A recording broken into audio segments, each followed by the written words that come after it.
이 시간 우리 함께 말씀 보겠습니다. 창세기 12장 1절로 우리 3절의 말씀 같이 우리 보겠습니다. 창세기 12장 1절로 3절의 말씀 되겠습니다. 같이 우리 한번 보시겠습니다. 성경 여러분 찾으셔서 보시면 되겠습니다. 창세기 12장 1절로 3절 말씀 함께 합독해서 세 절이니까 합독해서 읽겠습니다. 여호와께서 아브라함에게 이르시되 너는 너의 고향과 친척과 아버지의 집을 떠나 내가 내게 보여줄 땅으로 가라. 내가 너로 큰 민족을 이루고 내게 복을 주어 내 이름을 창대하게 하리니 너는 복이 될지라. 너를 축복하는 자에게는 내가 복을 내리고 너를 저주하는 자에게는 내가 저주하리니 땅의 모든 족속이 너로 말미암아 복을 받을 것이라 하신지라. 아멘.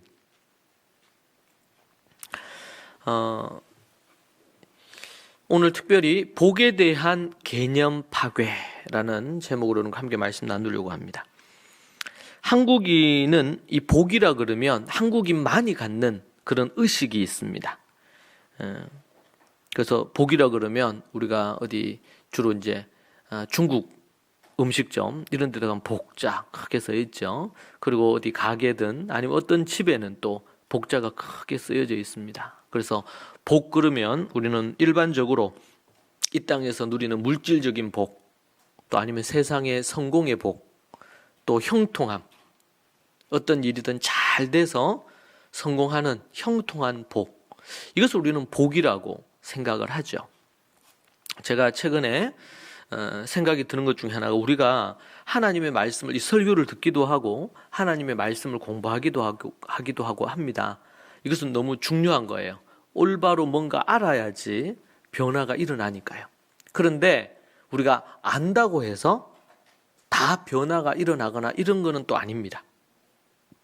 아는 그것이 실제화되어서 이게 변화가 또 추구가 돼야 되죠.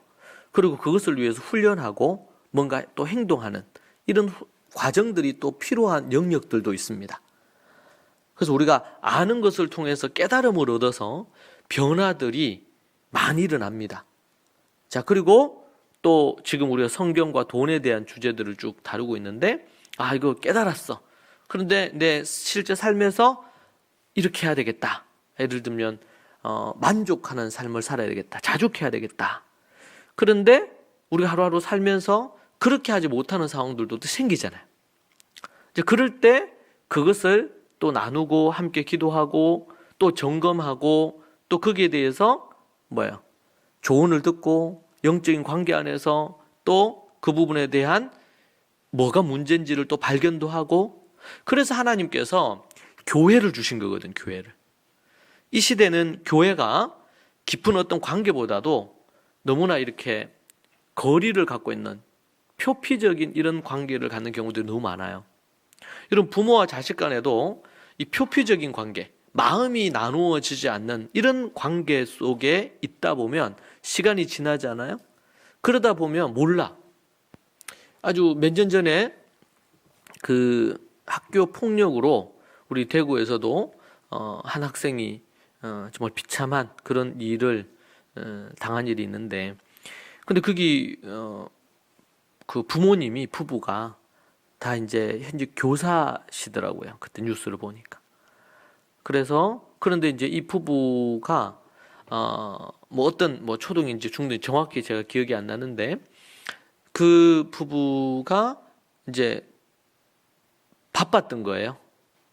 바쁘면서 가정에서 함께 지내지만 이 아들이 어떤 어려움이 있는지, 어떤 고민이 있는지 그 아이가 죽고 나서야 부모가 알게 된 것이죠.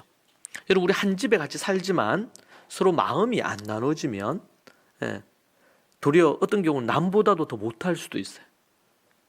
한 집에 사는데도 같이 밥을 먹는데도 그래도 서로 몰라. 그러니까 그 집처럼 세상적으로는 잘 나가는 집이죠. 아이도 없고 하나밖에 없더라고요. 근데 참 중학생인가 그랬는데 그 아이가 학교 폭력으로 너무 고통받다가 정말 스스로 목숨을 버렸는데 참 안타까운 일이었어요. 그러니까 우리가 하나님과 우리가 믿음, 신앙을 갖는다는 것도 하나님과 관계를 맺는 거죠. 그 하나님의 안에 들어가고 하나님이 내 안에 들어오셔서 그분과 함께 교제와 나눔과 사랑의 어떤 그 관계가 형성되는 것. 그러려면 어떻게 해요? 내 속이 드러나야 됩니다. 그래서 우리가 영적 관계라는 그런 훈련의 과정을 우리가 강의 들으면서 우리가 깨달을 수 있는데, 더 중요한 것은 그것을 깨닫고 아는 것도 중요한데 정말 그 영적인 관계 안으로 들어가는 건 더 중요해요. 교회는 그런 영적인 관계 안으로 들어온 이들이 함께 모여 있는 거예요. 그리고 오직 하나님의 말씀, 성경의 하나님의 말씀을 기준으로 해서 우리는 그 영적인 관계 안에서 천성을 향해서 믿음의 길로 함께 가는 것입니다. 그럴 때 감추고 안 드러내고, 이렇게 보통 교회는 그런 얘기해요. 한 번씩 제가 상담하고 이렇게 하다 보면 자기 교회에서는 얘기 못한대. 얘기하면 그날 밤에 얘기하면 그 다음날 새벽에 다 한대. 때로는 비밀스러운 것도, 수치스러운 것도. 그런 부분이 있어도 그거를 받아내고 서로 용납하고 위에 기도하고 판단하고 정죄하고 이러기보다 그런 부분으로 가야 되는데, 교회마저 그러지 못한 부분들이 있죠. 하나님과 이게 관계입니다. 관계. 이 부분들에 대한 이해가 필요해요. 그러니까 이제 이 관계에 대한 얘기를 왜 하냐면, 우리가 어떤 것을 알고 배웠는데 그것이 구체적으로 어떻게 또 내 삶에 적용돼야 되는지, 실제적인 부분에 있어서는 때로는 그걸 설교를 듣고 강의를 듣고 그렇게 해서 아는 경우도 있지만,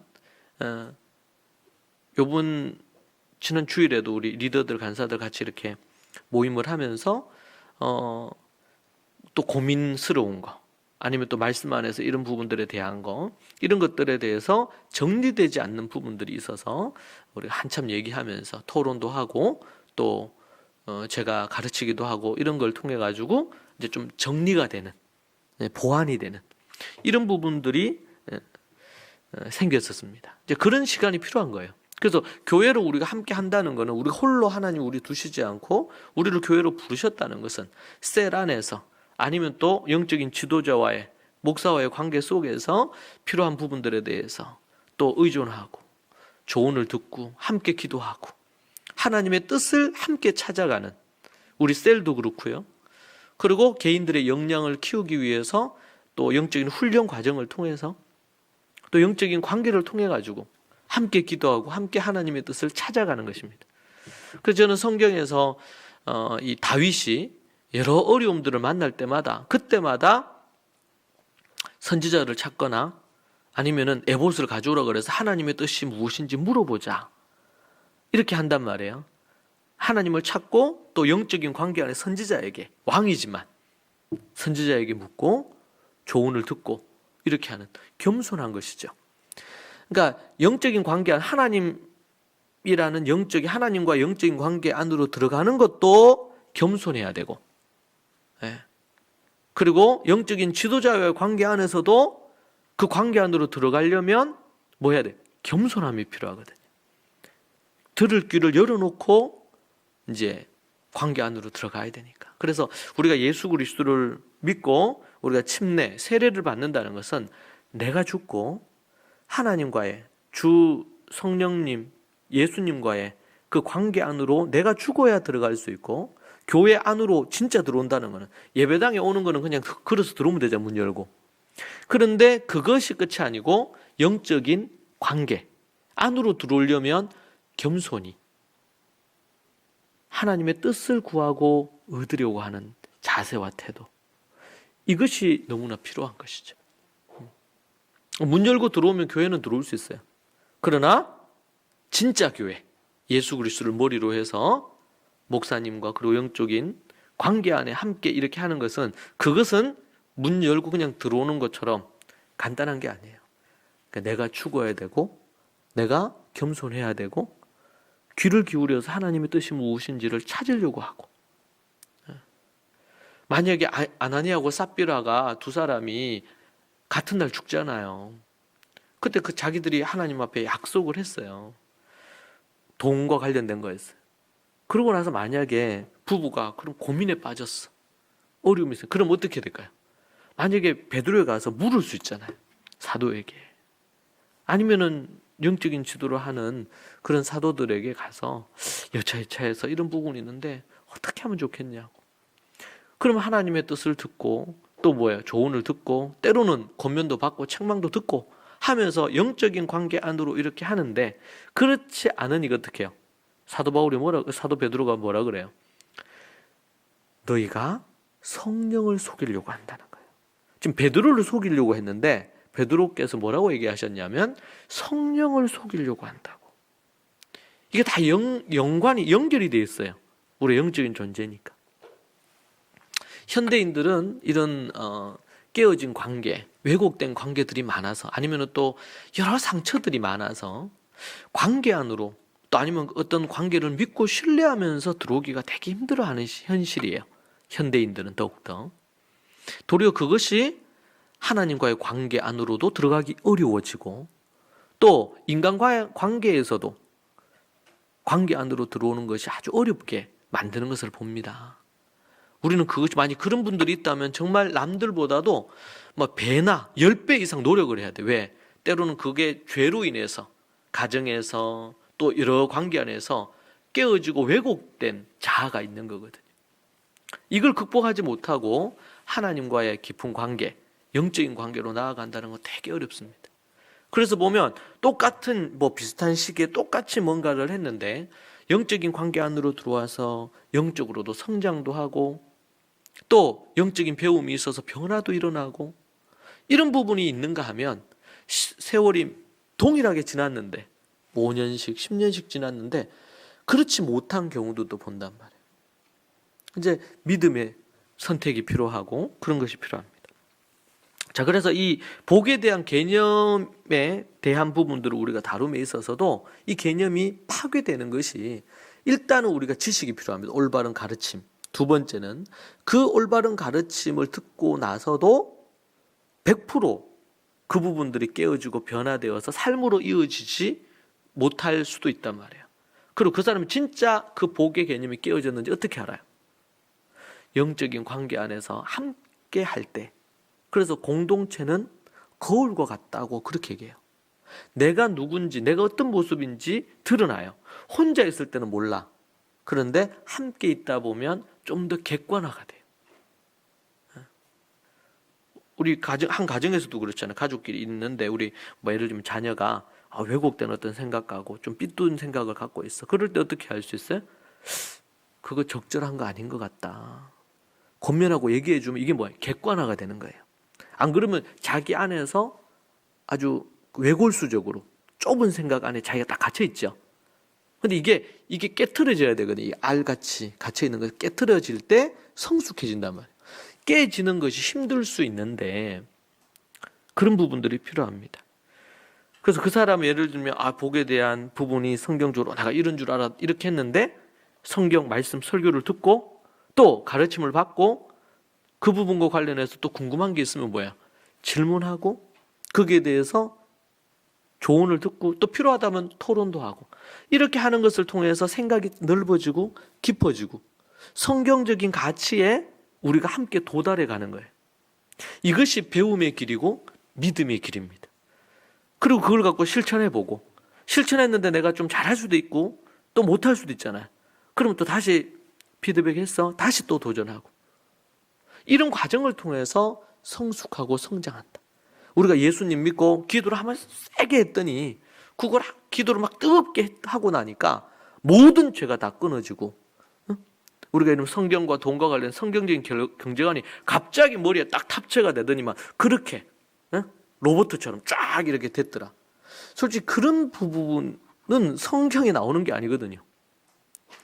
그럴 수 있죠. 갑자기 성령의 강력한 임재를 경험해서 그 사람이 한순간 바뀌기도 합니다. 그러나 그 한순간 바뀐 것이 계속 영원하냐? 이것은 내 안에 영적인 싸움이 계속 이루어지는 과정 속에 있어요. 그래서 성령이 충만하기도 하다가 어떻게 돼요? 성령이 약해지고 성령님이 소멸된 것 같아. 예. 그 뭐에 달려 있어요? 내가 어떻게 믿음으로 반응하느냐에 따라서 성령의 역사도 충만할 수도 있고 안 충만할 수도 있는 거죠.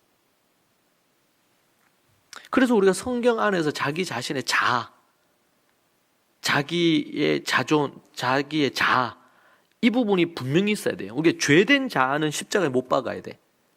그런데 하나님의 성령으로 인해서 선한 자아, 예수 그리스도를 통해서 새롭게 만들어진 자아, 그것이 나를 지배하고 나를 살도록. 그래서 내 안에 나는 죽고 그리스도가 산다. 그럴 때는 옛 자아, 악한 자아, 죄된 자아가 죽고 내 안에 그리스도께서 살아남으로 내 안에 뭐도 같이 살아나요? 선한 자.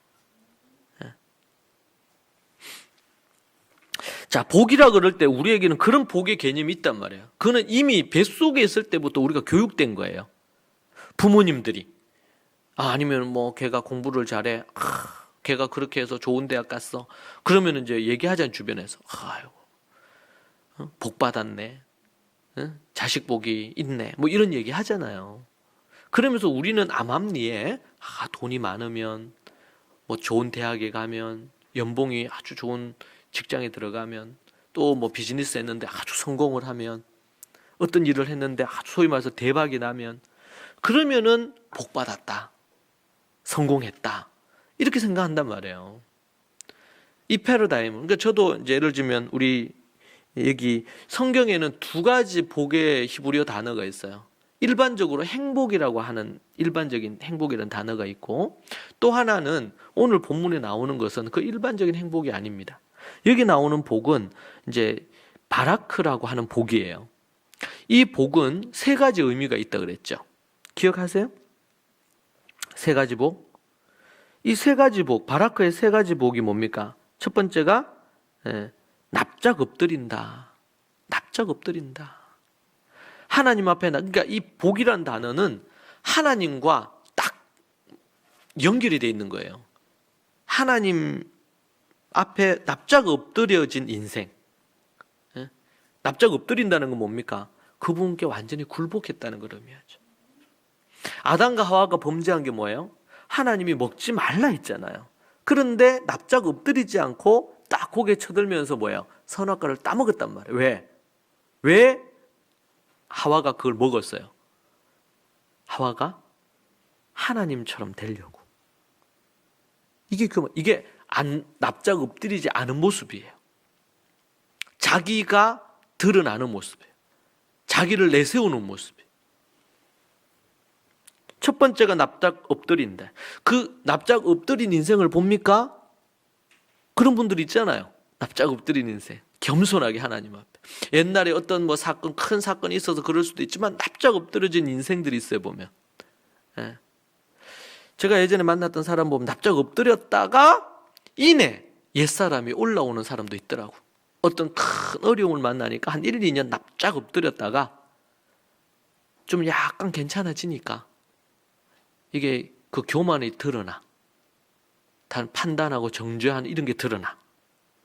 그리고 목에 힘이 들어가더라고, 사람이. 사람이 그렇게 간사해요. 우리도 그럴 수 있어요. 어렵고 힘들 때는 탁 납작 엎드렸다가 이제 숨 쉴만 하고 좀 괜찮아지 못돼요. 딱 이제 고개가 올라온단 말이에요. 그 사람의 원래 모습이 드러나요. 그럴 때 진짜 드러나. 그러니까 납작 엎드리는 거 너무 중요해요. 근데 여러분 우리가 볼 때 그 사람이 납작 엎드린 것 같아. 그럼 뭐라고 해야죠? 복 있는 사람이구나. 이렇게 얘기해야 된단 말이에요. 납작 엎드렸는데 그 사람이 가난해. 아이고 지질이 복도 없다. 이러면 안 되지. 예. 복이라는 개념의 근본적인 이 복이라는 단어, 히브리 단어가 그렇다고요. 납작 엎드린다. 그러니까 앞으로 여러분들이 누구를 보면 그 사람이 정말 하나님 앞에 납작, 그냥 그 세상에서 그냥 겸손한 척 하는 거, 이런 거 말고, 그런 거 말고 진짜 납작 엎드린 거. 그런 사람 보면 우리도 우리 자신이 그런 사람이 돼야 되고. 이것을 산상수훈에서는 팔복에서는 뭐라 그랬어요? 심령이 가난한 자가 복이 있다. 이게 납작 엎드린 거 아닙니까? 심령이 가난한 자가 복이 있다.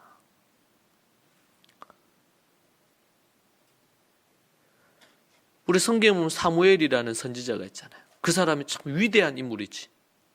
위대한 인물이고 정말 그가 없이는 이스라엘을 논할 수가 없는 사람인데 그 사무엘이 하나님의 명령 앞에서만 순종하잖아요. 심지어 사울이 살아있는데도 왕으로 있는데도 불구하고 하나님이 기름 부으라고 왕으로 기름 부으라고 다윗에게 얘기하니까 잘못하면 역적으로 죽을 수도 있어요. 그러니까 하나님께 얘기하잖아요. 하나님 이러다가 제 목숨도 날아갑니다. 그러니까 하나님께서 얘기해 주셔요. 가라. 이새의 집으로 가라. 내가 거기에서 새로운 왕에게 기름을 붓게 하겠다. 이거는 역적을 모의하는 것이 실제로는 사울 입장에서는. 그런데 하나님 앞에 납작 엎드려져 있는 인생이 나타나는 건 뭡니까? 거짓 선지자들은 자기 예언을 해요. 분명히 하나님께서는 나라를 들어서 이스라엘을 멸망하게 한다는데 근데 거짓 선지자는 뭐라 그랬어요? 하나님 우리와 함께 하시기 때문에 결코 우리는 멸망하지 않는다. 예레미야나 이사야가 예언한 것과 완전히 반대죠. 선지자지만 지금으로 목사지만 자기가 살아있는 거예요. 긍정적인 메시지인 것 같아.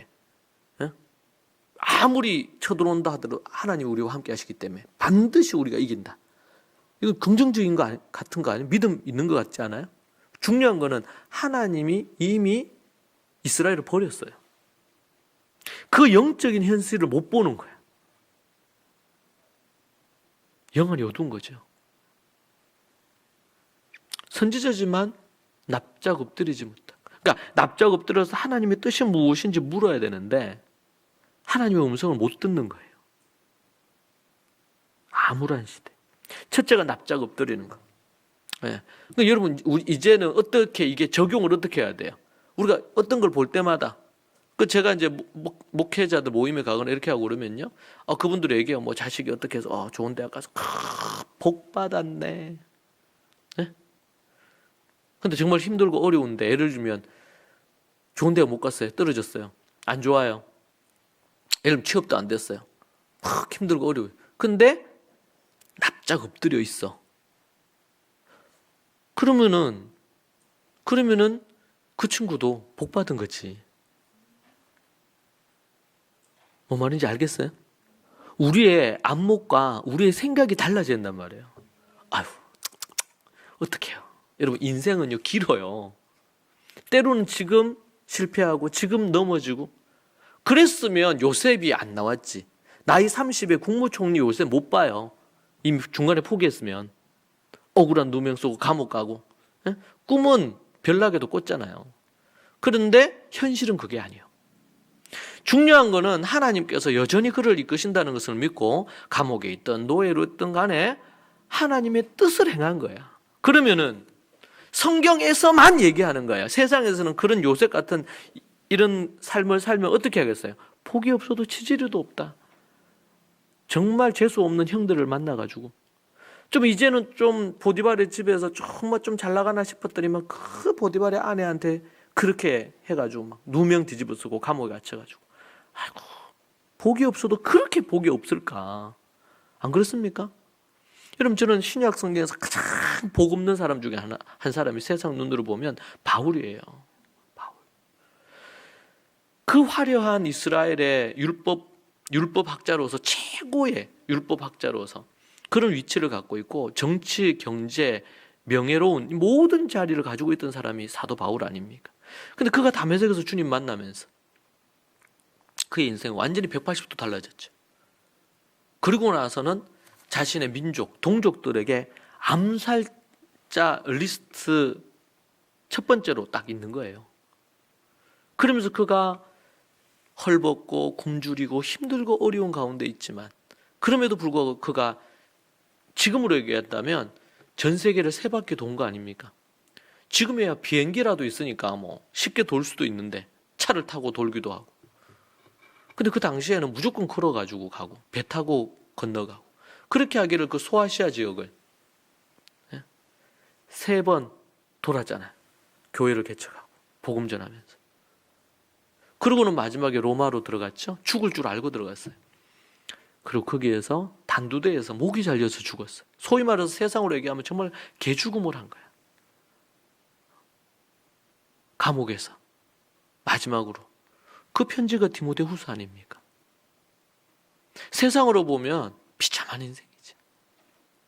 그 화려한 그 자리를 다 버리고, 근데 그가 쓴 편지들, 뭐 감옥에서 쓴 빌립보서, 에베소서, 뭐 디모데후서 이런 걸 보고 그러면 감격과 기쁨과 환희와 뭐 즐거움이 가득하잖아요. 그럼 사도 바울은 지지들도 복이 없는 사람인가요? 바울을 위해서 죽을 수 있는 사람이 정말 많았어요.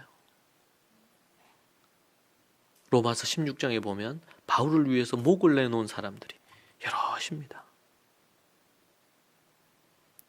복음 때문에.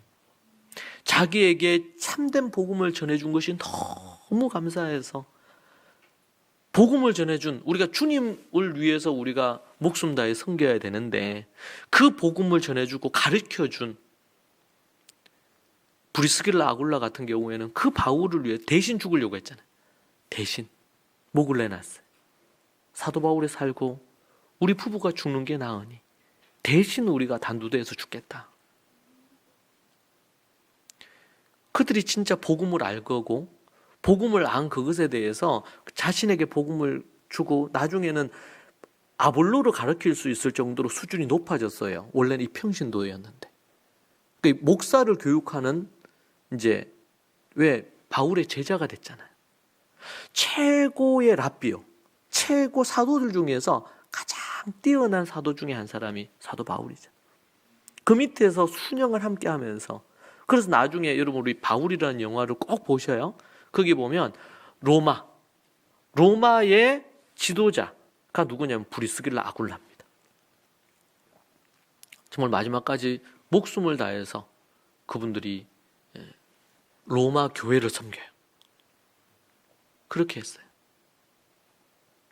정말 자신이 얻은 이 복음과 이것이 얼마나 감격스러웠으면 사도 바울을 위해서 목숨을 내어놓고, 그러니까 은혜를 아는 거죠. 은혜를. 얼마나 귀한지. 그걸 통해서 우리는 뭘 봐요? 심령이 가난한 거예요. 하나님 앞에 납작 엎드려져 있는 거예요. 사도 바울이 감옥에서 쓴 디모데서를 보면 얘기하죠. 바울이 마지막에 이미 함께 동력하고 사역했는데, 함께 선교팀으로 전도여행하면서, 그런데 이제 사도 바울도 버리고 주님을 버리고 떠난 사역자들도 있었어요. 그래서 누가만 내 곁에 있다고 그렇게 디모데후서에 얘기하면서 정말 마지막 죽음을 앞둔 마지막 그 순간이, 디모데후서를 보면 그의 영혼은, 그의 속사람은 정말 더 뜨겁고 더 강렬하지만 인간적으로는 매우 쓸쓸하게 단두대에서 목이 잘려 죽습니다. 순교하시죠. 사도 바울은 복받은 사람입니다. 복 있는 사람이에요. 세상은 그런 눈으로 안 봅니다. 예수님도 나이 33세 인생을 마감했잖아요. 세상으로 보면 요절한 거지. 삶을 충분히 살다 죽어야 되는데. 저도 예수님보다 지금 더 많이 살아서 죄송하긴 한데, 세상은 그렇게 보잖아요. 얼마나 오래 장수하고 살았나. 그것도 참 중요한 것이에요. 복 중에 하나예요. 그러나 성경이 우리에게 얘기할 때 그것보다 더 근본적인 복이 있단 말이에요. 여러분, 납작 엎드린 인생 되십시오. 교만하지 마십시오. 여러분의 생각과 여러분의 것들로 주장하며 사시지 마십시오.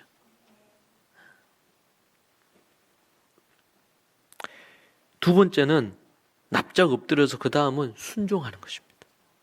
네. 뭐 깊이 연관이 있는 거죠. 그러니까 모션만 납작 엎드려 있다고 납작 엎드린 게 아니고 납작 엎드려서 그다음 뭐예요? 납작 엎드려서 내 뜻을 다 주님 뜻대로 하겠습니다. 주님이 원하시면 무엇이나 하겠습니다. 그렇게 나아가는 거예요. 주님 뜻이 아니면 아무리 그게 뭐 수백억을 나한테 준다 해도 나에게 어떤 명예를 준다고 해도 거절하겠습니다. 순종하는 자세. 갈 바를 알지 못하고 아브라함이 길을 떠났던 것처럼 앞이 보이지 않지만 그리고 이삭을 그렇게 얻은 아들을 죽이라고 명하실 때 아무런 유익이 없고 도무지 이해가 안 돼. 그럼에도 불구하고 믿음으로 순종하는 거죠. 영적인 믿음의 관계 안에서 순종하는 것입니다. 순종이 제사보다 낫습니다. 근데 문제는 이 순종이 안 되는 거예요. 이것도 어떻게 해요? 관계 안에서 순종이 검증됩니다. 여러분 우리가 자녀들을 키우고 이렇게 가정에서요. 순종하는지 어떻게 알아요? 혼자서 나는 순종한다 이런다고 순종이 되나요?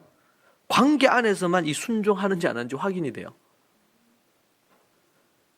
눈에 보이는 부모에게 순종이 안 되는데 눈에 안 보이는 하나님께 순종이 되겠느냐? 그렇게 얘기하잖아요. 자녀가 부모가 이런저런 얘기를 해요. 본인 입장에 자식 입장에서는 10살, 12살 된 자식 입장에서는 이해가 안 돼. 왜 그렇게 하라는지. 자기 생각할 때는 B로 하는 게 나은데 어머니가 A로 하래. 그럴 때 어떻게 해요? 순종하는 거죠. 순종. 이 순종이 제사보다 낫다고 한 말씀이 바로 사도 사울 왕이 정말 하나님께서 명령하신 그 전쟁에서 어떻게 해야 될지 지침을 줬는데 그 말씀을 사무엘이 전했잖아요. 근데 그 말씀을 듣지 않고 자기 욕심, 자기 뜻, 백성들 핑계댔지만 결국에는 자기 뜻대로 한 거 아닙니까? 그때 얘기한 게 순종이 제사보다 낫단 말이에요. 천천에 제사를 드려도 순종이 낫단 말이에요. 그 사람의 믿음의 척도는 어떻게 순종하는지를 보면 알아요. 순종하는. 우리가 앞에서도 우리 토론에서 본 것처럼 게하시가 있다면 게하시가. 나만이 가는데 주인이 그걸 안 받네. 나만이 들고 온 모든 거를 병도 낫게 해줬는데 그 받을 만도 한데. 엘리사가 얘기했잖아요. 그렇게 하고 가지고 가라고. 안 받았어. 근데 가서 거짓말도 하고 그리고 주인이 그렇게 얘기할 때는 주인이 엘리사가 뜻이 있단 말이죠. 하나님의 뜻이. 그런데 자기 소견대로 자기 뜻대로 자기 소견대로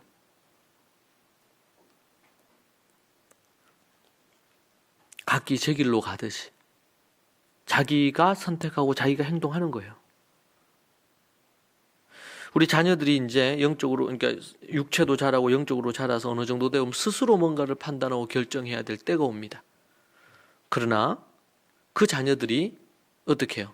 특별히 어릴 때는 부모님의 말씀에 순종하고 그 뜻을 따르고 그러면서 하나님 앞에 어떻게 순종하며 굴복하며 살아야 되는지를 배우고 그러고 나서 이제는 자신들이 성인이 되어서 이제 뭔가를 결정할 때 그때에도 어른이 됐지만 조언을 구하고 이제는 최종 결정을 스스로 하나님의 뜻을 찾아서 자신들이 결정을 해야 되죠. 왜? 부모가 계속 대신 결정해 줄 수는 없는 거니까.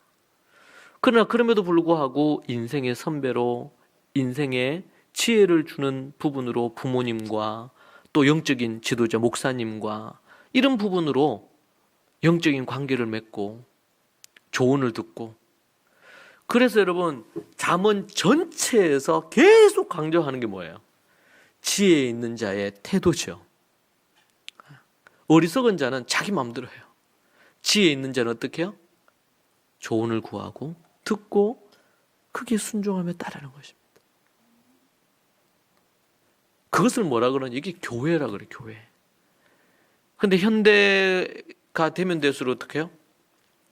사람들이 자기 소견에 따라 또 개인 프라이버시를 따라서 자기 생각대로 뭔가를 해요. 교회 안에 있지만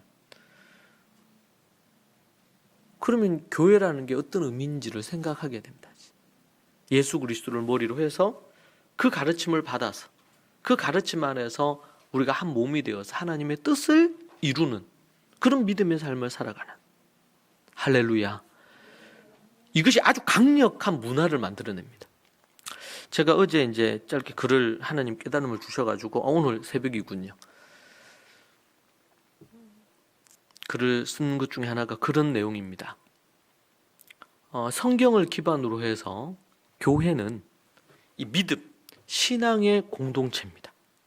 신앙의 공동체. 이 신앙의 공동체는 그 신앙이라는 바탕 위에서 교육 공동체가 돼야 됩니다. 교육.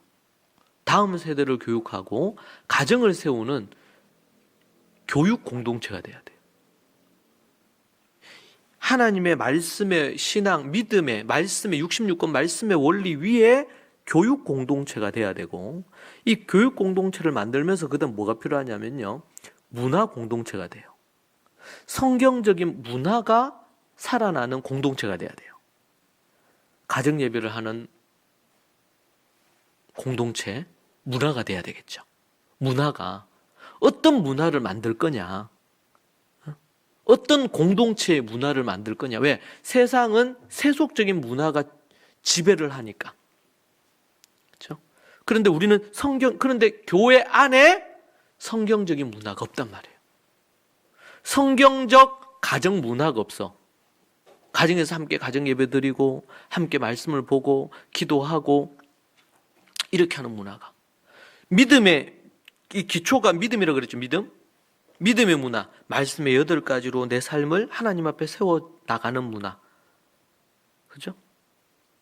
지금 우리가 경제를 이야기해. 경제 문화가 있어요. 경제 문화. 제가 10의 3조 얘기했죠? 10의 3조. 뭐 10의 2조도 좋아요. 여러분 믿음 따라서. 그러나 11조 문화, 경제 문화 속에 하나입니다. 이거. 구제하는 문화. 응? 내 수입의 뭐 1%, 뭐 얼마. 세상이 모르는 문화. 성경적인 문화죠. 이런 문화를 말이에요. 가족들끼리 함께 가정 예배하는 문화. 이런 문화. 근데 도리어 세상의 문화가 교회 안에 들어왔어. 그런데 교회 안에는 그런 문화가 없어. 그죠? 하야하는 문화, 하부르트하는 문화, 다라시 연구해서 토론하는 문화. 우리 아이들이 그런 훈련을 받아서 하나님의 말씀을 선포하는 라마다는 문화. 이게 다 문화거든요. 문화. 그 세상에서는 어린애들이 뭘 알아. 이렇게 한단 말이에요. 취급한단 말이에요. 근데 도리어 어린아이들에게 우리가 배울 것이 많죠. 예수님 얘기하잖아요. 어린애 세워놓고 이 어린 아이와 같지 않으면 천국에 들어갈 수 없다고. 세상의 문화와 다르단 말이에요. 성경적인 문화. 그러니까 믿음의 공동체 위에 뭐를 세우고, 교육 공동체를 세우고, 문화 공동체를 세우고.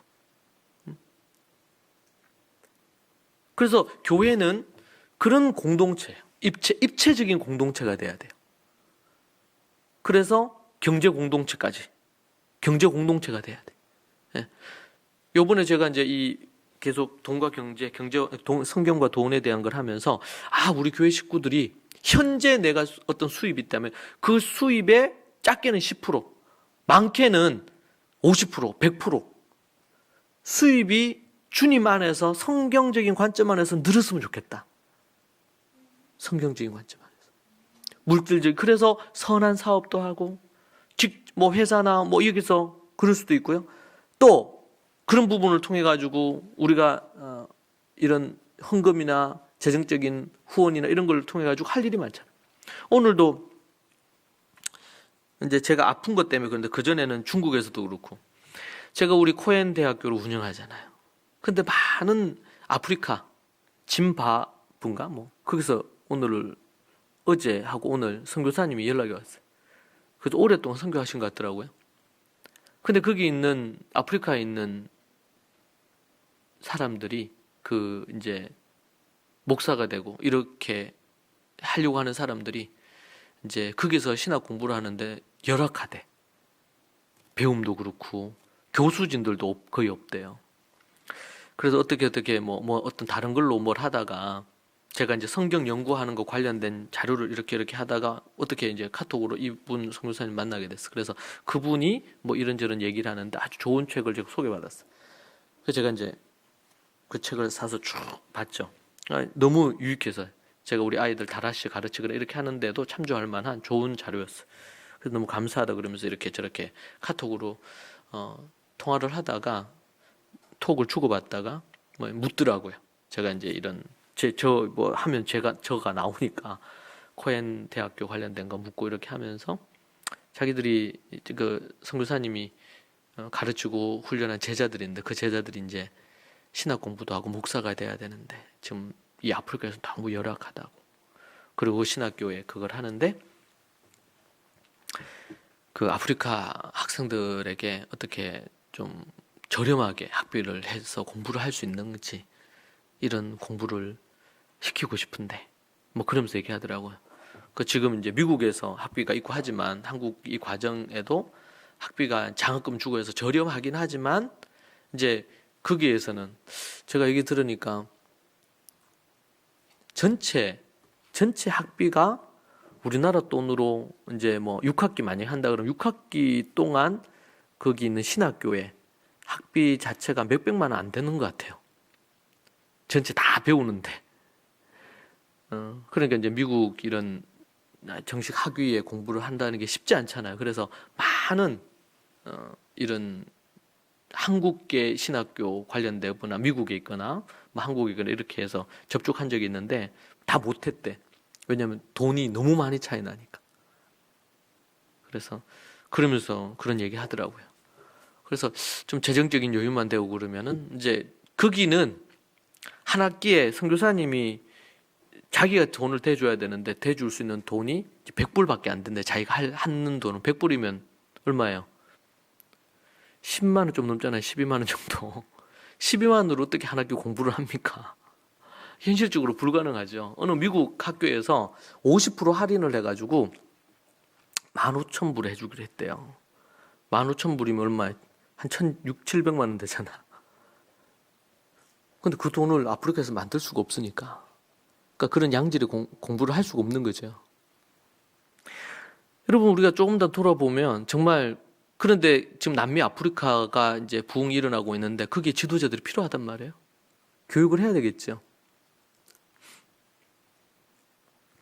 솔직히 할 일이 많아요. 그런 거 생각하면. 그 제가 안타까웠어요. 그러니까 선교사님 우리 한번 기도해 보십시다. 제가 중국에도 제가 줌으로 목사님들하고 아니면 신학생들, 교회 지도자들 그때 한 60명인가 교육을 했잖아요. 그러니까 그분들도 이런 과정에 학위가 좀 공부를 하고 싶어 하더라고. 그래서 일단은 근데 뭐 그거는 제가 미국에 보내는 돈이 있거든요. 학비에 그저 한 80% 가까이를 보내요, 미국에. 근데 그 돈이 들어가야지 미국 교육부로 이게 학위 넘버가 나오고 이렇게 해가지고 학위증이 나온단 말이에요. 이제 그런 부분, 뭐 그런 것들이 있습니다. 이 돈과 관련된 부분들이죠. 그러니까 하나님께서 원하시는 그런 물질적인, 그래서 제가 지난주 주일날 기도하고 이렇게 하면서 리드 모임하고 기도하고 이렇게 하면서 우리 성도들이 현재 수입의 50% 아니면 100%더 수입이 참 늘면 좋겠다. 이번에 이런 성경과 돈에 대한 부분에 대한 걸 배우면서 우리가 여러 가지 이런 성경적인 물질관을 가진 자세, 우리 이번 주 지금 계속 덕목을 배우죠. 자족하고 뭐 이런 부분에 대한 거, 그런 부분을 우리가 하면서 실질적으로 우리가 또 재정과 관련된 부분들에 대한 이런 지혜를 갖고 물질적으로 더 하나님이 주시는 부분들 안에서 여유로운 물질들이 된다면 그 돈으로 우리가 할 수 있는 일들이 또 많겠죠.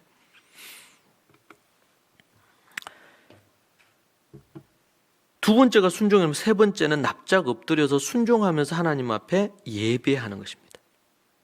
예배하는 것. 이것이 바라크의 세 가지 뜻이에요. 세 가지. 그러니까 이 바라크를 모른 채 우리가 예수님 믿는다고 그러고 교회 나왔는데 주여 주여 하는데 우리의 생각은 복에 대한 생각은 극히 한국 문화에서 나온 그 복의 개념을 딱 갖고 살아가. 그럼 교회 와서도 그리고 그 사람들이 성경을 읽어도요. 어떤 거에 줄을 칠까요? 그 복 받은 거 이런 거에 줄 칠 거 아니에요. 잘 되는 거. 주님 때문에 핍박받고 주님 때문에 고난받고 막 이렇게 한 그것도 그게 복이거든요. 그게 팔복의 마지막 8번째 복이 그 복이잖아요. 응? 의를 위해 핍박을 받고 이 복이거든요. 복. 그래서 8가지 복 보십시오. 심령이 가난하고 애통하고 응? 그게 복이잖아요. 복. 그게 뭐예요? 바라크의 근간 복들이에요. 8가지. 시편 1편도 그렇죠. 복 있는 사람에 대한 얘기하지 않습니까?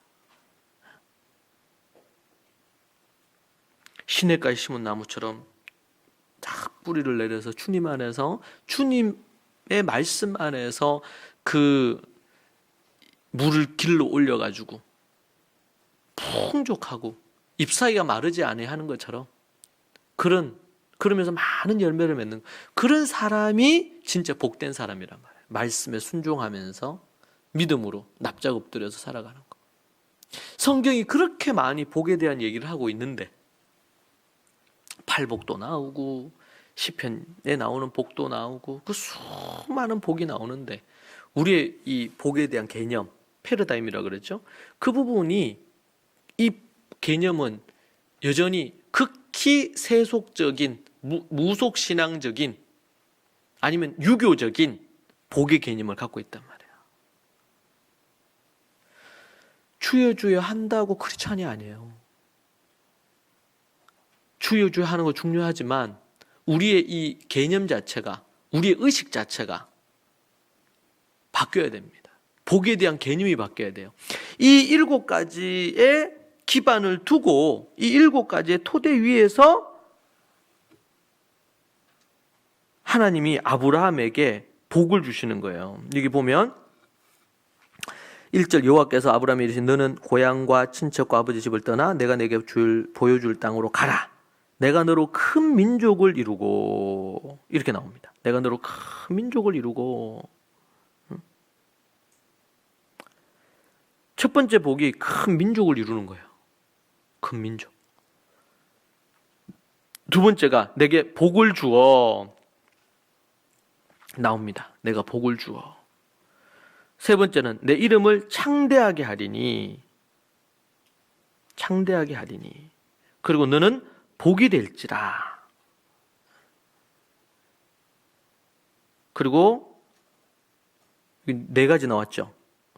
큰 민족 이루고 복 받고 이름 창대케 되고 이건 명예죠. 명예. 이름이 창대케 됐단 말이에요. 모든 사람이 그 사람 이름을 알아. 유명해졌어요. 그 사람에게 명예가 생긴 거예요. 창대케 너는 복이 될지라. 5번째 너를 축복하는 자에게 내가 복을 내리고 누군가가 그 사람에게 축복하면은 그 사람도 복을 받는 거예요. 그런데 너를 저주하는 자에게는 저주하리니. 이거 우리 창세기 할 때 공부했어요. 이 부분은 여러분들이 나중에 창세기를 꼭 보세요. 이게 보면 이게 한글로는 저주 똑같은 저주예요. 너를 저주하는 자에게 이 말은 뭐냐면 너를 향해서 그냥 좀 함부로 그냥 말하는 걸 얘기합니다. 첫 번째 저주는 너를 저주하는 자에게 할 때는 그냥 가벼운 저주예요. 좀 무시하는 거야. 그런데 너를 저주하는 자에게 내가 저주하리니 할 때 이 저주는 다른 단어예요. 단어 자체가. 인생을 완전히 파멸시키는 저주예요. 그러니까 아브라함을 향해서 좀 안 좋게 그냥 몇 마디 하고 뭐 욕하고 이렇게 하는 자는 어떻게 된다고?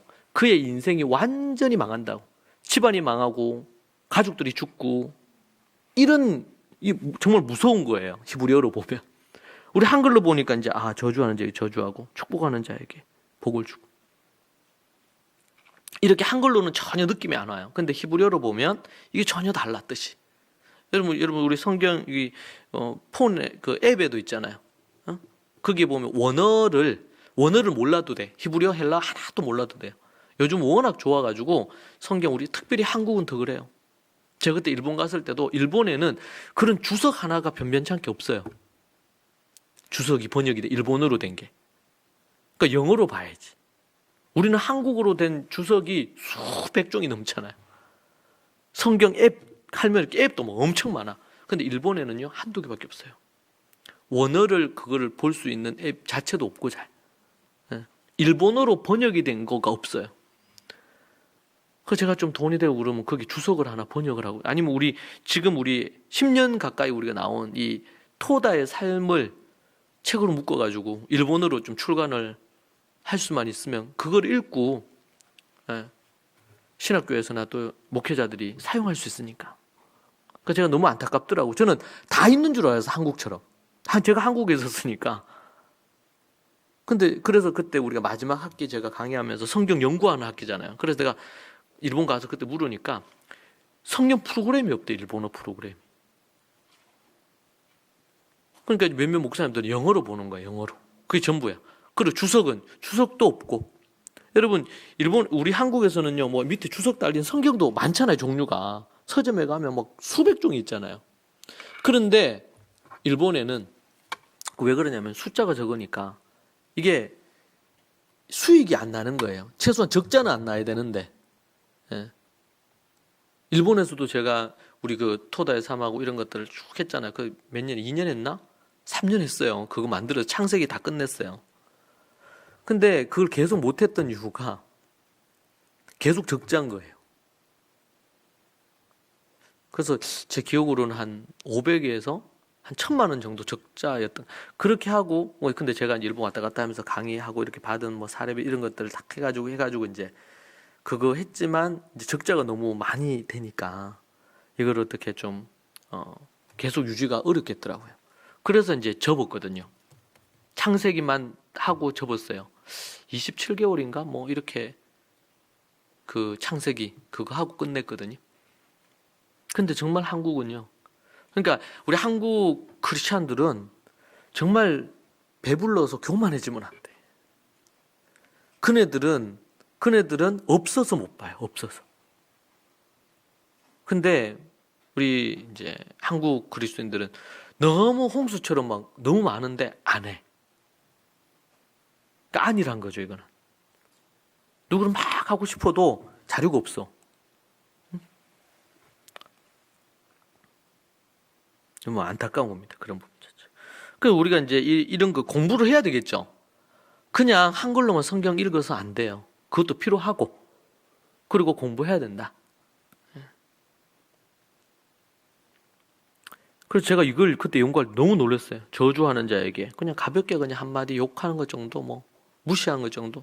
그렇게 아브라함을 하기만 해도 어떻게 된다고? 그 사람의 삶은 완전히 파멸하는 거예요. 죽음을 맞게 돼.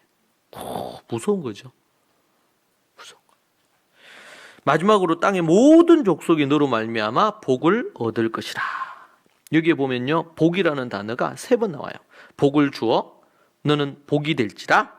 그리고 너로 말미암아 온 땅이 복을 얻을 것이라. 이렇게 나옵니다. 여기에서 이제 하나는 3가지 것 중에 하나는 뭐냐면 마지막에 모든 사람이 복을 받는다 이렇게 할 때는 예수 그리스도를 통한 열방이 구원 얻게 될 그 복을 얘기하는 거죠. 그런데 이 3가지 중에 하나는 뭐죠? 물질적인 복이에요. 물질적인 복. 자, 그러니까 정리하면 바라크 이 3가지 복, 3가지 바라크의 3가지 원어의 뜻 3가지 얘기했죠. 납작 엎드리고 순종하고 예배드리고. 이 토대 위에서 7가지의 복이 서는 거예요. 아브라함의 복이. 여러분 이게 나중에 갈라디아서에 가면 이방인들 예수님 믿는 너희들에게도 누구의 복이 임하겠다고? 아브라함의 복이 임하겠다. 할렐루야. 그러니까 이 바라크의 복 3가지 위에 7가지 복. 이 7가지 복 중에 뭐가 있어요? 큰 민족을 이루는 복. 지금 아브라함이 이 약속을 받을 때 이삭이 없거든요. 자식이 없는데 하나님이 약속 주시잖아요. 근데 큰 민족을 이루고 또 뭐야? 물질적인 복을 받고 이름이 창대케 돼. 예? 이름이 창대케 돼. 명예로운 거죠. 명예. 그래서 아브라함이 그 가나안 땅 그때 있을 때도 보면요. 아브라함의 이름을 다 알죠. 그 조카 롯을 구하려고 전쟁터 나갔다가 318명대로 전쟁터 나가가지고 그러고 나서는 그 민족들 가운데 아브라함 이름을 모르는 사람이 없는 거예요. 그런 부분. 그리고 이름 창대케 되고요. 여러분 우리가 바라크의 복 위에 여러분들이 자손들이 많기를 바라고요. 물질적인 복이 여러분에게 넘치기를 바랍니다. 그리고 여러분의 이름이 유명, 창대케 되기를 원합니다. 그리고 여러분이 가는 곳에는 여러분을 통해서 복이 되는 거예요. 복 자체야. 그리고 축복하는 자에게 복을, 그러니까 여러분에게 친절하게 대하고 복을 베풀고 좋은 말 해주고 이러면 하면 어떻게 될까요? 그렇게 하는 그 사람도 수천 배의 복을 받는 거예요. 그 사람이 베푼 것보다. 저주하는 자에게는. 이 말은 뭡니까? 하나님이 너와 함께하고 너를 지켜주겠다. 그리고 땅의 모든 족속이 너를 통해서 복을 받을 거다. 사랑하는 여러분, 이게 아브라함에게 주신 복이고, 그 아브라함에게 주신 그 복이 아브라함, 이삭, 야곱, 나중에는 다윗, 솔로몬, 예수 그리스도까지 이어지잖아요. 이 복이. 여러분, 이 복이 누구에게? 동일하게 우리에게. 우리가 누려야 될 복이에요. 우리가 만끽하고 우리가 누려야 될 복이다. 그래서 제가 이걸 계속 우리가 연구하고 제가 이게 성경을 제대로 알 때요, 매우 영적이면서도 또 뭡니까? 매우 현실적이에요. 자, 그러니까 그 사람이 돈을 많이 벌었어. 그 사람이 명예로워, 이름이 유명해져요. 그러면 그것도 복이에요, 안 복이에요? 복, 안 복? 복이지. 오늘 이게 7가지 복 중에 하나잖아요, 지금. 이해가 됩니까? 우리가 균형이 있어야 돼, 균형이. 우리 바라크 한다고 해서 이 3가지만 복이다. 그리고 뭐 돈 많다고 복도 아니다, 그거는. 네가 유명하다고 복도 아니다. 이렇게 하면 안 된단 말이에요. 이 3가지 복이 없는데, 이 바라크가 없는데 그 사람이 돈이 많아. 그러면 참 안타까운 거, 이게. 어리석은 부자 같은 거잖아요. 응? 그 사람이 막 유명해. 권력도 있고, 그 사람 뭐 한마디 하면 그냥 하늘에 있는 새도 떨어뜨려 막 권력 가고 막 이래요. 그런데 하나님 앞에 엎드려져 있지 않고 바라크가 없어. 그 사람만큼 또 불행한 사람은 없어요. 근데 예수님 믿는 사람들이 그 사람들을 보고 부러워한단 말이에요. 어리석은 부자들을 보고, 권력가들을 보고, 탐욕을 갖고 말이죠. 얼마나 안타까워요. 여러분, 이 바라크 위에 이 7가지의 복이 여러분에게 넘치기를 원합니다. 하나님은 이 3가지 토대에서 먼저 그의 나라와 그의 의를 구하면 내 먹을 거, 입을 거, 마실 거 다 해결해 주신다 그랬잖아요. 그죠? 그리고 아브라함부터 이삭, 야곱, 요셉까지 이 4대만 봐도 그들은 아무것도 없었는데, 때로는 그냥 보통이었는데 다 거부들이에요. 아브라함도 거부가 됐고, 종이 318명이에요. 저는 아직 종이 없어요. 근데 아브라함이 종이 318명이네. 지금으로 얘기 안 하면 직원이 318명이요. 응? 이삭은요, 엄청난 거부였죠. 야곱은요, 그가 16년 동안 뼈 빠지게 고생하고 하나님께서 은혜 베풀어 14년 동안 뼈 빠지게 고생하고 라반의 집에서 6년 동안 하나님께서 부어주시는데 물질의 복을 감당이 불감당이. 4번 4대인 요셉은요, 이스라엘 국무총리가 돼가지고 그 가족들이 왔다 그러니까 어떻게 해요? 고센 땅, 기름지고 정말 기가 막힌 땅입니다. 그 땅을 요셉에게 딱 주잖아요. 요셉이 엄청난 부자예요. 그가 7년, 흉년, 층년 이걸 하고 그러면서 엄청난 부를 누리게 됐어요. 나라도 애굽도 부강하게 만들었고, 요셉이. 그래서 그 요셉이 형제들도 먹여 살리고 형제들의 자식들도 다 먹여 살리잖아요.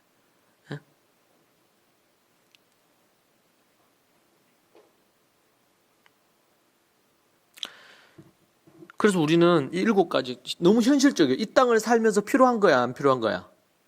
필요한 것들이다. 명예도 필요해요. 명예도. 우리 잠언 말씀에 보니까 우리 말씀 우리 묵상했죠, 이번 주에. 예? 여러분, 우리가 은과 금을 추구하지 말고 뭘 추구해요? 명예를 추구해요. 예? 명예로. 우리는 돈 때문에 양심을 팔면 안 돼. 돈 때문에 거짓말하고 돈 때문에 사기치고 이렇게 하면 안 돼. 명예로운 게 중요한 거예요. 명예로운 게.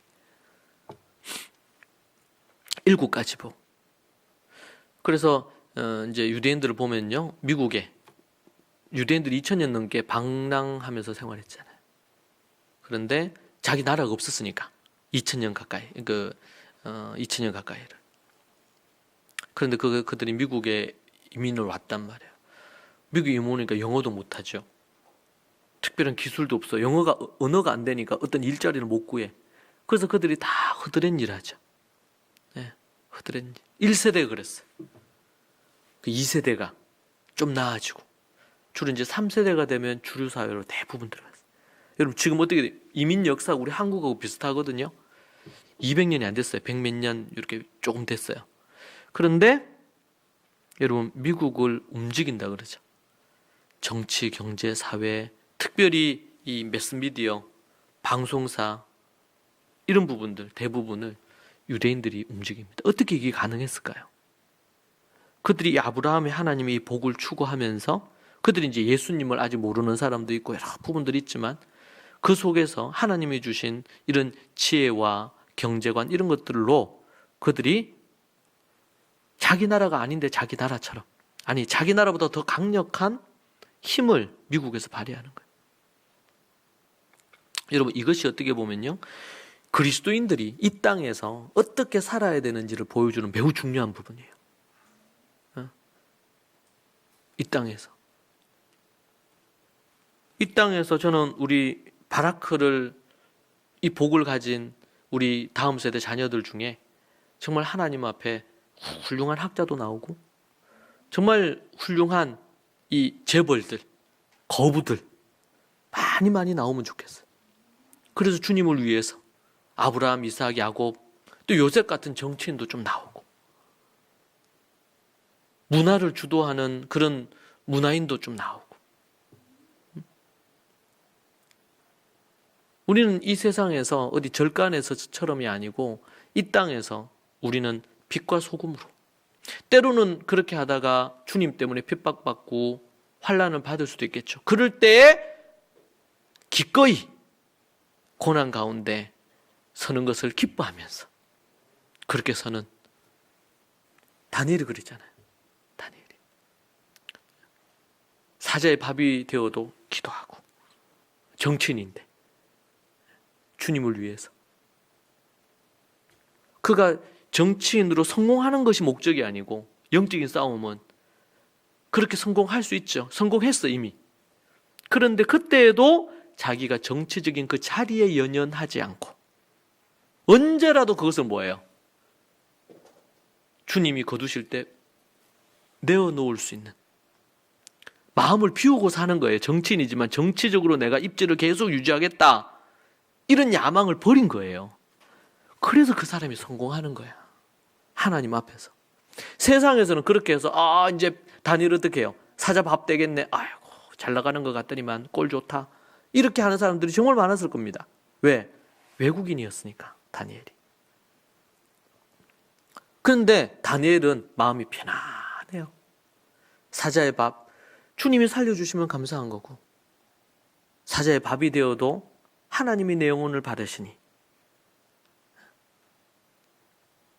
내가 불에 던져진다, 불에 던져지면 어떠하리? 주님이 살려주시면 감사한 거고, 그 불에 집어넣는 사람들은 다 타고, 다니엘과 세 친구는 끄름 하나 없이 탁 나왔잖아요. 근데 만약 그리 아니하실지라도, 주님이 뜻이 있어가지고 영혼을 거두어 가신다 하더라도 기쁘게 고난을 받는 거죠. 여러분, 우리가 오늘도 제가 에베소서를 연구하면서 너무 감동받았어요. 우리가 죄인이고 외인이었잖아요. 우리가 구원과는 상관이 없고 하나님의 언약의 백성이 아니었어. 우리는 지옥 백성이었어요. 그런 우리를 십자가로 우리를 살려주셨어요. 구원의 자리에 서게 됐어. 할렐루야. 그것면 끝이죠. 더 뭐를 바래 우리가? 우리가 이제는 외인이어가지고 그 성경 보면 외인으로 나와요. 에베소서 2장에. 허물과 죄로 이미 죽었던 존재예요. 구원과는 먼 사람들이었어요. 우리는 아브라함의 이 직계 자손들도 아니고 우리는 유대인도 아니야. 이방 죄인이었어요. 그런 우리를 예수님의 십자가로 우리를 유대인과 이방인을 하나가 되게 하셔가지고 예수님 때문에 우리가 참 유대인이 됐지.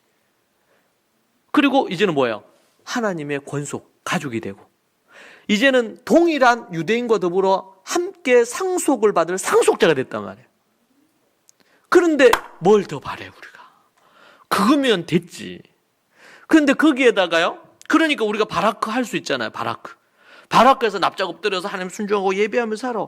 그런데 그렇게 해서 먼저 그의 나라와 그의 의를 구하니까 뭐도 주시고, 네?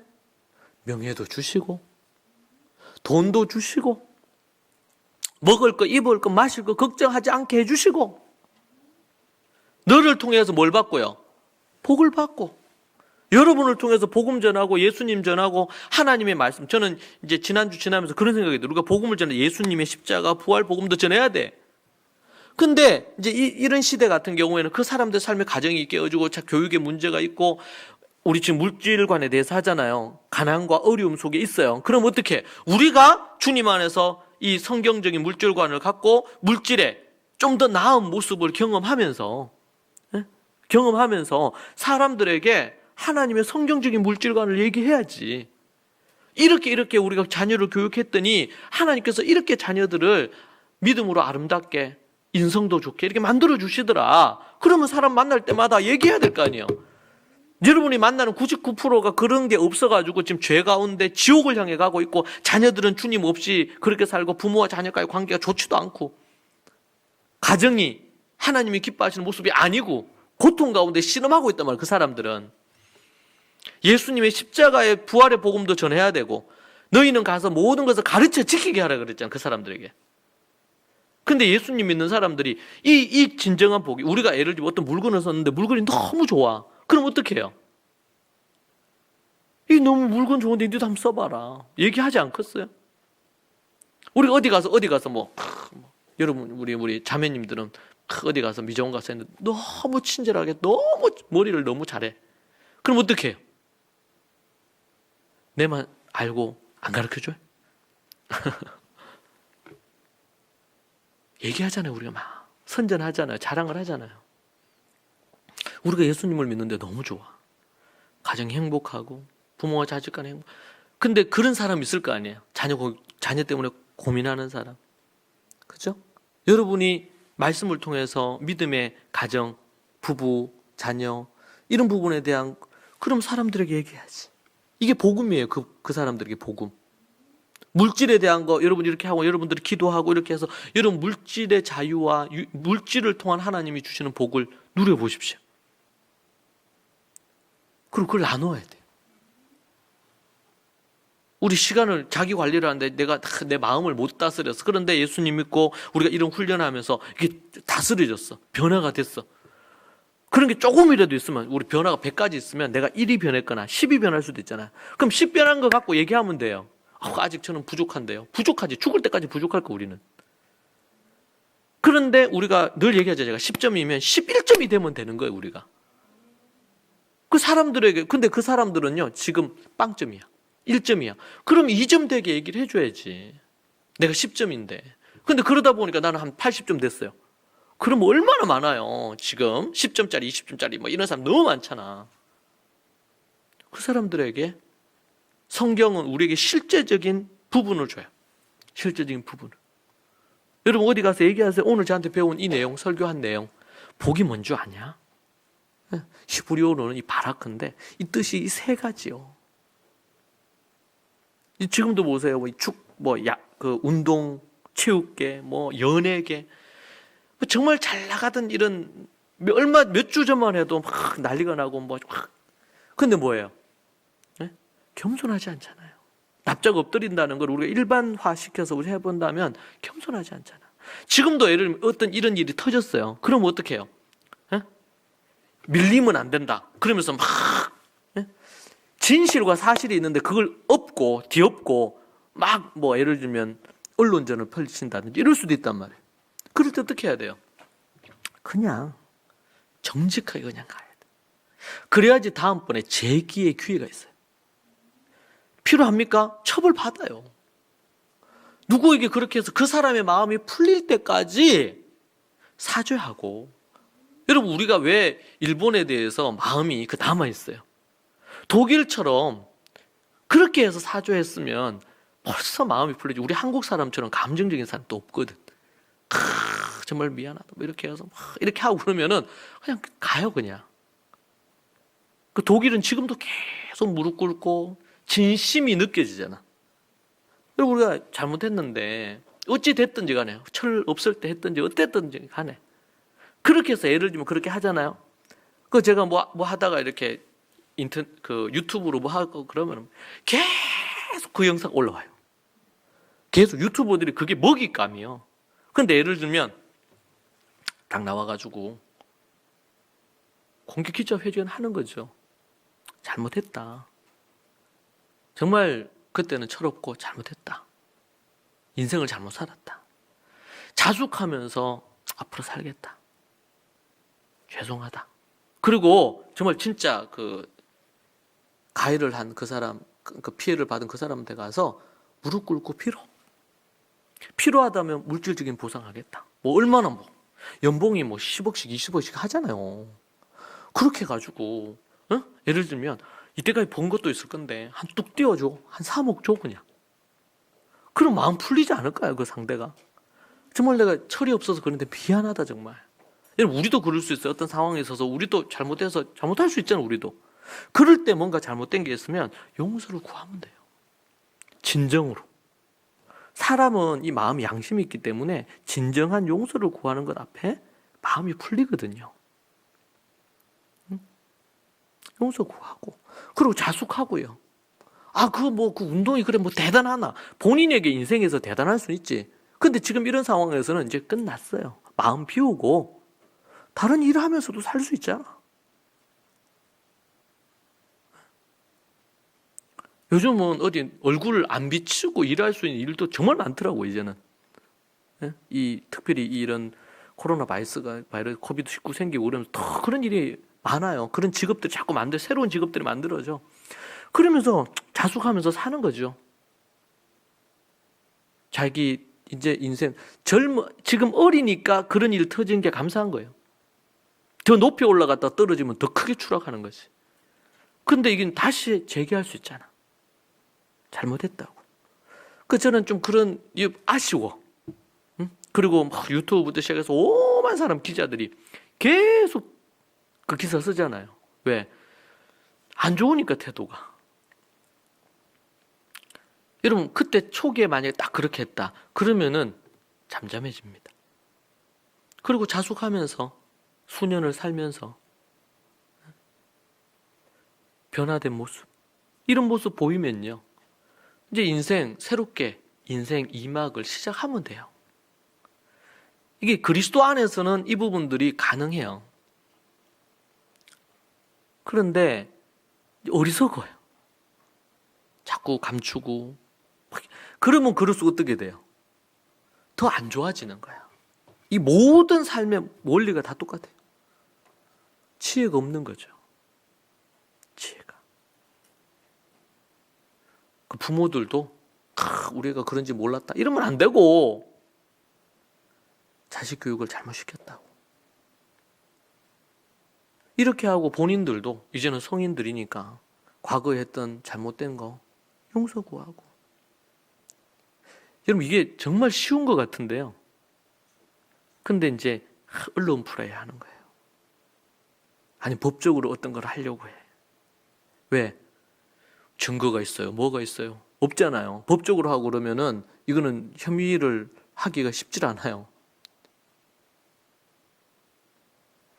내려놓지 못해서 그래요. 내려놓으면 돼. 그들에게 그게 복음이에요. 그게 변하고. 도리어 이런 기회가 그들이 예수님도 믿고 하나님도 믿고 이런 기회가 되면 얼마나 좋아. 그러면서 새로운 인생 사는 거죠.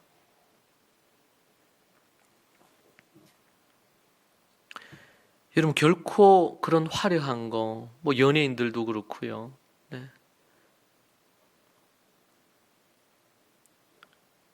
진정한 복이 그것이 아니라는 사실을 기억하고, 여러분 우리에게 있는 이 복에 대한 개념이, 기존 개념이 완전히 무너지고 파괴되고, 성경적인 이 복이 세 가지, 3, 7, 이 복이 여러분 안에 탁 장착돼서 우리가 이 바라크를 기반으로 해서 7가지의 이런 복이 이루어지기를 원합니다.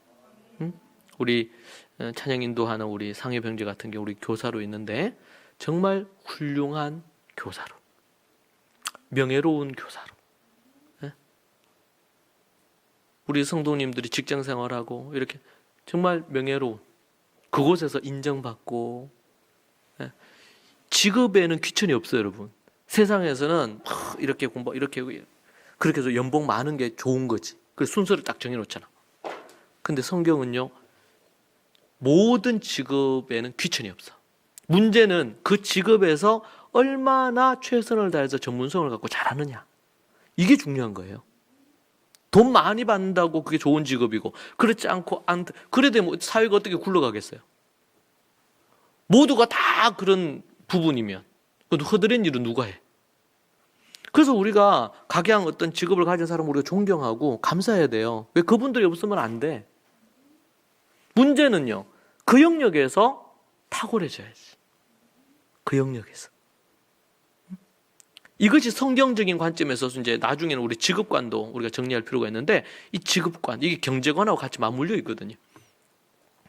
할 수 있는 대로 우리가 성실하게 열심히 일해서 그렇게 하는 걸 통해 열심히 또 학생들은 공부해서 좋은 어떤 부분으로 하는 것은 좋은 일입니다. 그러나 그렇다고 해서 성적으로 줄 세우지 않듯이 직업도 연봉으로 줄 세워서 절대로 안 된다. 그건 성경적이지 않아요. 여러분에게 그 복의 개념이 새로워지기를 축복합니다.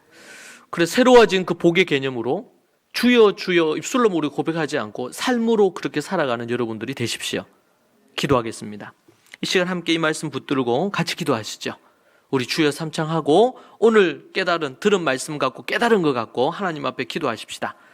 그리고 여러분의 복에 대한 기존에 왜곡된 부분이 있다면 오늘 이 시간 여러분 다 깨어 부수고 성경적인 복에 대한 7가지, 3가지 딱 장착하는 여러분 되십시오. 함께 우리가 이 말씀 붙들고 깨달은 것 같고 간절히 한번 주여 삼창하고 기도하고 자유롭게 기도하시겠습니다. 기도하십시다.